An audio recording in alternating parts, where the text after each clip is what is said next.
335페이지 교사본 파트 진행해 봅시다. 202번 지문부터 204번 지문 조문에 대한 문제죠. 교사범은 정범하고 동일하게 처벌한다. 하지만 여기서 말하는 동일한, 형이라는 것은 법정형 기준을 말하는 것이지 선고형 기준을 말하는 게 아닙니다. 따라서 203번 지문은 틀린 지문에 해당이 되겠죠. 정범한테 만약에 감경 사유가 존재가 된다면, 존재하고 있다면 정범 같은 경우에는 형량이 감경이 돼버리기 때문에 교사범의 선고형 자체가 정범의 선고형에 비해서 무거워질 수도 있습니다. 그래서 무거워질 수 없다. 후단 부분이 틀렸고요. 넘어가겠습니다. 4번 지문은 읽어보시고 5번 지문 기본적인 내용이죠. 판례는 공범 독립성설의 입장이 아니라 종속성설의 입장을 취하고 있다. 따라서 교사범이 성립이 되려면 정범의 실행의 척수가 인정이 되어서 정범이 범죄가 성립될 수 있다는 점이 전제가 되어야 될 것이다. 그래서 옳은 지문이고요. 하단 로마자 2번 교사범의 성립 요건에 대한 여부로 가봅시다. 자, 전체적인 내용을 간단하게 개관을 하고 지문을 하나씩 하나씩 풀어봅시다. 교사 행위는 수단과 방법에 제한이 없다. 다만 부작위를 통해서는 교사가 인정될 수는 없다. 교사 행위를 통해서 정범한테 없던 고의를 창출을 시켰을 때 교사범이 성립이 될 것이고 교사범이 성립되려면 특정한 범죄를 교사를 해야 된다. 그다음에 이제 주관적 요건으로서 이중의 고의를 가지고 있어야 됩니다. 내가 정범한테, 을한테 교사를 하고 있구나. 교사의 고의를 가지고 내가 을한테 교사를 하면 을이라는 정범이 범죄를 범하겠구나라는 정범의 고의, 이중의 고의를 가지고 있었을 때 교사범이 성립하게 될 것이다. 그럼 이제 하단에 가시면 6번 지문부터 13번 지문, 리딩 케이스 판례, 일제 드라이버 사건이죠.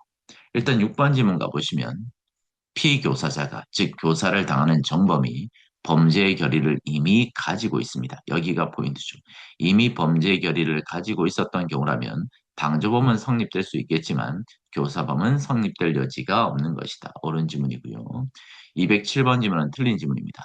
교사범이 성립되기 위해서는 특정한 범죄를 교사하면 되는 것이지 몇 월, 며칠, 몇 시, 몇 분, 어디서, 어떻게, 어떤 방법으로 교사를 해야 된다. 범죄를 범해야 된다. 세부적인 사항까지 일일이 특정해서 교사할 필요는 없는 것이다. 그래서 후단 부분이 틀린 지문이다. 여기가 틀렸죠. 8번 지문 사실관계에 대한 여부로 갑시다.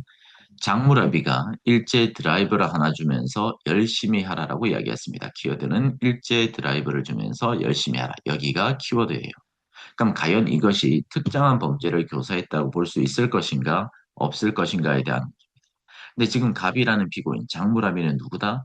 19차례에 걸쳐서 예전부터 작물을 구입을 하고 있던 사람이에요. 그럼 장무라비가 드라이브를 하나를 주면서 열심히 하라고 일을 하는 것은 지금까지 해왔던 그 절도 범죄를 해라라는 의미로 해석될 수가 있으니까 특정한 범죄를 교사했다라고 봐야 될 것이다. 그래서 사실관계에서의 결론은 교사범이 성립될 수가 있습니다.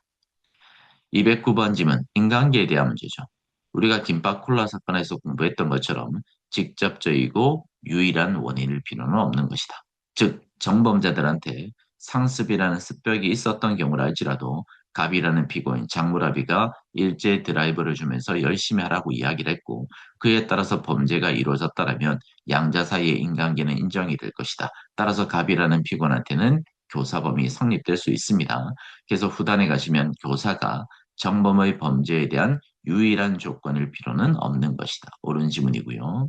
하단에 있는 10번 지문, 틀린 지문이죠.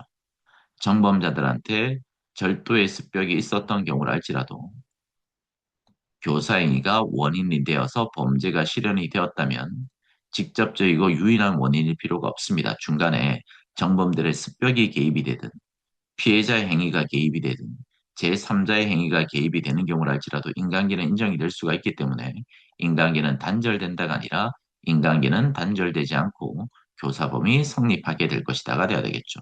넘어가겠습니다.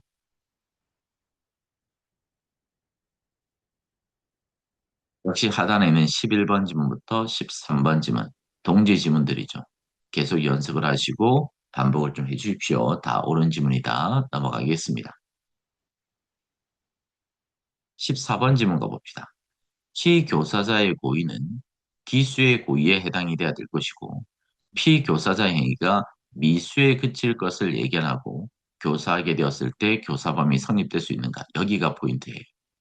자, 교사범위 성립되려면 고의가 인정이 돼야 되는데 어떤 고의? 이중의 고의를 가지고 있어야 된다. 내가 을이라는 정범한테 교사를 하면 을이라는 정범이 범죄를 실현하겠구나, 범죄를 범하겠구나라는 고의를 가지고 있어야 돼요.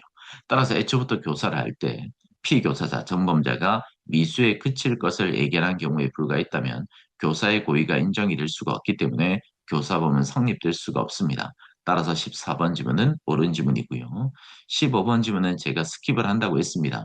어차피 수사 파트에 갔으면 함정 수사에서 나오는 지문이기 때문에 별도로 제가 따로 언급을 하지는 않겠습니다. 풀지 않을 거예요. 자, 뒷페이지 가시면 16번 지문. 피교사자가 특정될 필요가 있을 것인가, 없을 것인가에 대한 문제입니다. 교사범이라는 범죄가 성립이 되려면 을이라는 특정한 피교사자, 정범한테 내가 범죄를 교사시키고 있구나라는 인식과 의사를 가지고 있어야 됩니다. 따라서 피교사자는 반드시 특정된 사람에 해당이 돼야 될 것이지 불특정 다수인들한테 어떤 이야기를 하는 것은 선동행위에 불과할 뿐이지 교사범죄가 성립될 수가 없습니다. 그래서 후단 부분 가보시면 포인트는 불특정 다수인들에 대해서 무엇인가를 시키는 교사행위는 선동에 불과할 뿐이지 교사행위가 인정된다가 아니라 인정될 수 없다. 교사범위 성립될 수 없다가 돼야 됩니다. 그래서 후단 부분이 틀린 지문이다. 17번 지문부터 22번 지문. 사실관계는 이제 큰 의미가 없다고 했죠. 왜? 낙태죄가 헌법 불합치 결정을 받으면서 없어져 버렸기 때문에 낙태죄가 성립될 수 있는가? 낙태죄에 대한 교사가 성립될 수 있는가? 사실관계에 대한 결론은 의미가 없습니다. 의미가 없고 판례의 법리만 정확하게 기억을 하시면 돼요. 실제 사실관계를 보시면 갑이라는 피고인이 전공의 과정을 거치고 있는 의사였고 을이라는 사람은 피교사자인데 결혼을 전제로 했던 여자친구죠. 갑자기 임신을 하게 됩니다. 그런데 갑이 낙태를 권유하게 되었고 을이라는 피교사자가 처음에는 거절을 했죠. 근데 갑이라는 사람이 그러면 결혼 없던 걸로 하자 라고 하니까 어쩔 수 없이 을이라는 사람이 뱃속에 들어있던 태아를 낙태를 해버렸습니다. 이러한 경우에 과연 이 갑이라는 사람한테 교사가 인정될 수 있을 것인가 없을 것인가에 대한 문제입니다. 갑이라는 사람한테 교사가 인정이 되려면 갑의 교사 행위 때문에 을이라는 피교사자가 범죄를 실현해야 돼요. 양자 사이의 인관계가 인정이 돼야 되겠죠. 하지만 만약에 갑이 교사를 했는데 갑의 교사 행위 때문에 을이라는 피교사자, 정범이 범죄를 실현하는 것이 아니라 전혀 다른 원인 때문에 전혀 별개의 동기 때문에 범죄를 실현하게 되었다면 갑의 교사 행위 때문에 을이라는 피교사자가 범죄를 범한 것이 아니니까 이런 경우에는 양자 사이의 인관계가 인정이 될 수 없습니다. 그럼 이런 경우에는 어떤 범죄만 인정이 되냐면 우리가 공부했던 31조 제3항 실패한 교사에 대한 문제만 인정이 될 뿐이죠. 실패한 교사가 뭐죠? 갑이 을한테 교사를 했는데 을이라는 피교사자가 애초부터 승낙 자체를 하지 아니한 경우를 실패한 교사다라고 이야기합니다. 따라서 첫 번째 가보시면 피교사자의 범죄 결의가 교사자의 교사 행위 때문에 생긴 것이 아니라죠. 어려운 경우였다면 전혀 다른 원인 때문에 범죄의 결의가 생겼고 범죄가 발생이 되었다면 실패한 교사하고 동일한 모습을 취하고 있으니까 실패한 교사처럼 교사자만 예비 의무에 준해서 처벌할 수 있을 뿐이다. 그래서 옳은 지문입니다. 그래서 17번 지문부터 22번 지문까지 거의 대부분의 지문들은 옳은 지문이고 하단에 있는 21번 지문 풀어봅시다. 21번 지문. 자, 피교사자가 교사자의 교사 행위를 이릉 승낙하지 아니한 것으로 보여진다면 이후에 범죄 교사를 통해서 범죄의 결의가 인정이 돼버리면 인간계가 단절된다가 아니라 인간계가 여전히 인정이 된다. 따라서 교사범위 성립되지 않는다가 아니라 성립된다가 돼야 되겠죠. 실제 사실관계를 보시면 을이라는 여자친구가 처음에는 낙태에 대해서 거절했지만 그러면 갑이라는 사람이 결혼 없던 걸로 하자. 만나지 말자. 라고 이야기하니까 을이라는 여자친구가 어쩔 수 없이 낙태를 한 거죠.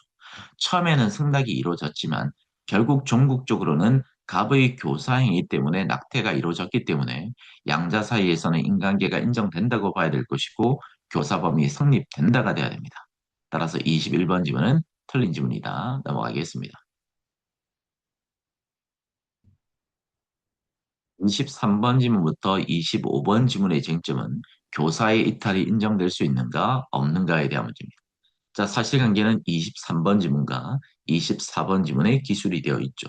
재작년 시험에서도 출제가 되었다. 일단 갑이라는 사람이 을이라는 피교사자한테 공갈을 교사했습니다. 그리고 난 다음에 을이라는 사람이 공갈행위에 계속 나아갔어요. 그 과정에 갑이 을한테 내가 수고비를 줄 테니까 이제 공갈을 그만해라. 뒷조사를 그만해라. 불륜 현장을 그만 덮쳐라는 거죠. 이런 경우에 과연 이 갑이라는 사람한테 공갈죄 이탈이 인정될 수 있는가에 대한 부분인데 갑이 을이라는 사람한테 교사를 했고 그에 따라서 을이라는 피교사자는 원래 착하게 살고 있는 사람인데 범죄의 결의가 창출이 돼버린 거죠. 따라서 갑이라는 교사범이 이탈이 인정이 되려면 을이라는 피교사자가 실행의 착수 단계에 나아가기 전에 범죄의 결의를 해소시켜야 됩니다. 쉽게 말하면 다시 착한 사람으로 돌려도라는 거죠. 근데 지금 이 사실관계를 보시면 만류를 했고 수고비를 줄 테니까 그만하라고 했지만 피교사자 을이라는 사람이 계속 공갈을 나아갔기 때문에 범죄의 결의를 해소시켰다고 볼 수가 없습니다. 따라서 이 사실관계에서 갑이라는 사람은 교사범에 대한 죄책에서 이탈이 인정될 수는 없다. 따라서 23번 지문 가시면 끝에 갑은 공갈죄의 공범, 교사 범죄에서 이탈이 인정될 수 있는 것이 아니라 이탈이 인정될 수가 없었기 때문에 갑은 공갈죄의 교사범이 인정될 수 있어야 돼요. 그럼 24번 지문 다시 한번 더 연습. 갑으로부터 A의 불륜 관계를 이용해서 A를 공갈할 것을 교사받은 을이죠. 을이다. 을이 피교사자죠. 그리고 그 밑에 가시면 갑이 내가 수고비 1,000만 원을 줄 테니까 이제 공갈을 그만해라. 라고 부탁을 했는데도 불구하고 을이라는 피교사자가 계속적으로 공갈 등을 하게 되었다면 범죄 결의를 해소시켰다고 볼 수가 없는 것이고 이탈이 인정될 수가 없다. 따라서 후단 부분 틀린 지문입니다. 25번 지문은 좀 전에 보았던 판례의 법리하고 동지다, 동일하다. 교사범이 이탈이 인정이 되기 위해서는 실행의 착수 단계에 나아가기 전에 범죄의 결의가 해소가 돼야 될 것이다. 근데 지금 보고 있는 이 사실관계를 보시면 실행의 착수 단계에 나아가기 전에 다시 착한 사람으로 되돌리지 못했죠. 범죄의 결의를 해소시키지 못했기 때문에 이 법리에 비춰봤을 때 둘 다 이탈이 인정될 수는 없는 케이스다. 넘어가겠습니다. 자, 로마자 3번 교사의 착오 부분인데 교사의 착오 부분은 일단 스킵을 할 겁니다. 제가 이론 강의 때 말씀을 드렸지만 사실의 착오에 대한 문제하고 믹스되어서 교사의 착오에 대한 문제가 출제가 된다. 초생들이 지금 상당히 많은 클래스고 사실의 착오, 구성요건적 착오에 대한 문제를 정확하게 지금 정리를 못하고 있는 상태니까 좀 더 여러분들이 복습을 하고 난 다음에 교사의 착오에 대한 문제를 정리를 하겠습니다. 그리고 제가 교사의 착오에 대한 문제나 또는 뭐 우연방이나 사실의 착오나 위전착이나 또는 원장에 대한 문제나 빈출되는 이론 문제는 제가 별도로 특강을 찍을 거예요. 찍어서 유튜브에 업로드를 할 거니까 그 특강을 듣고 난 다음에 다시 책으로 돌아와서 기출 문제를 풀어보실 것을 부탁을 드리겠습니다. 일단 교사의 착오는 지금 현재 단계에서는 제가 스킵을 한다. 넘어가겠습니다. 뭐 양적 착오, 질적 착오, 기타 등등에 대한 문제가 있지만 일단 쭉 넘어갈 거고요. 하단 관련 문제로 갑시다. 341페이지 관련 문제. 간접 교사가 인정될 수 있는가에 대한 부분인데 출제는 잘 안 돼요. 교사에는 수단과 방법에 제한이 없기 때문에 교사의 교사를 우리는 간접 교사다라고 이야기합니다. 판례는 교사의 교사, 간접 교사를 긍정하고 있는 입장이다. 따라서 35번 지문도 옳은 지문이고 이제 하단에 가시면 2번 묵차 기도된 교사 31조 제2항과 사망에 대한 문제는 출제가 매우 잘 되는 조문이기 때문에 정확하게 암기가 되어 있어야 됩니다. 자, 다시 한번 더 연습을 해봅시다. 첫 번째 가 보시면 교사를 받은 자가 승낙을 했다 안 했다? 일단 승낙을 했다. 그러면 실패한 교사가 됩니까? 아니면 효과 없는 교사가 됩니까? 31조 제2항에 따라서 효과 없는 교사에 해당이 될 것이고 피교사자가 승낙은 했지만 범죄를 범하지 않게 되었을 때는 교사자와 피교사자 모두를 예비 의무에 준해서 처벌한다. 따라서 36번 지문은 옳은 지문입니다. 37번 질문 갑시다. 31조 제2항은 효과 없는 교사다라고 이야기를 하는 것이고, 효과 없는 교사가 인정이 되는 경우에는 교사자만을 예비후무에 준해서 처벌하는 것이 아니라 교사자와 피교사자 모두를 예비후무에 준해서 처벌한다가 돼야 되겠죠. 따라서 37번 지문은 후단 부분이 틀렸죠. 교사자만이 아닙니다. 교사자, 피교사자 모두다. 38번 지문 갑시다. 교사를 받은 자가 승낙을 하지 아니한 경우다라고 되어 있습니다. 승낙을 하지 아니한 경우다. 그러면 효과 없는 교사가 아니라 실패한 교사에 해당이 될 것이고, 실패한 교사는 31조 제3항에 따라서 누구만 교사자만 예비의무에 준해서 처벌한다가 돼야 되겠죠. 따라서 교사자를 미수범으로 처벌하는 것이 아니라 예비의무에 준해서 처벌한다가 돼야 됩니다. 따라서 후단 부분이 틀렸다. 39번 짐은 승낙을 했습니다. 아, 실패한 교사가 아니라 효과 없는 교사구나. 실행에 착수에 이르지 않았다. 교사자와 피교사자 모두를 예비의무에 준해서 처벌하겠지만 끊으시고 전담 부분은 틀린 지문이 없죠. 교사를 받은 자가 승낙을 하지 아니한 경우는 피교사자뿐만 아니라 여기가 틀렸죠. 교사자만 예비의무에 준해서 처벌할 것이고 피교사자는 처벌하지 않는다가 돼야 되겠죠. 따라서 연결이 잘못되어 있기 때문에 후단 부분이 틀렸다. 넘어가겠습니다. 이제 하단에 가시면 40번 지문인데 40번 지문을 간혹 질문을 하십니다. 일단 틀린 지문이에요. 통설 판례가 독립성설의 입장을 취하고 있는 것이 아니라 종속성설의 입장을 취하고 있습니다. 그러면 종속성설의 입장에 따르게 되면 기도된 교사 30조 제2항이나 사망, 실패한 교사는 미수범으로 처벌하는 것은 당연 규정이다. 틀린 지문이죠. 애초부터 피교사자, 정범 자체가 실행에 착수 이상 나아가서 범죄를 범한 적이 없었던 경우라면 공범 종속성설의 입장에 따르게 되면 애초부터 시킨 교사범은 처벌될 수가 없는 거죠. 교사범이 성립될 수가 없습니다. 하지만 지금 기도된 교사는 피교사자가 실행에 착수 이상 나아간 적이 없었던 경우랄지라도 교사자를 처벌하고 있으니까 이 규정은 당연 규정이 될 것이 아니라 특별 규정 또는 예외 규정에 해당된다가 돼야 돼요. 그래서 당연 규정, 원칙 규정을 지워버리시고 예외 규정, 특별 규정에 해당된다가 돼야 됩니다. 그래서 40번 지문은 틀린 지문이다. 자, 교사번 파트는 여기까지 정리를 하겠습니다.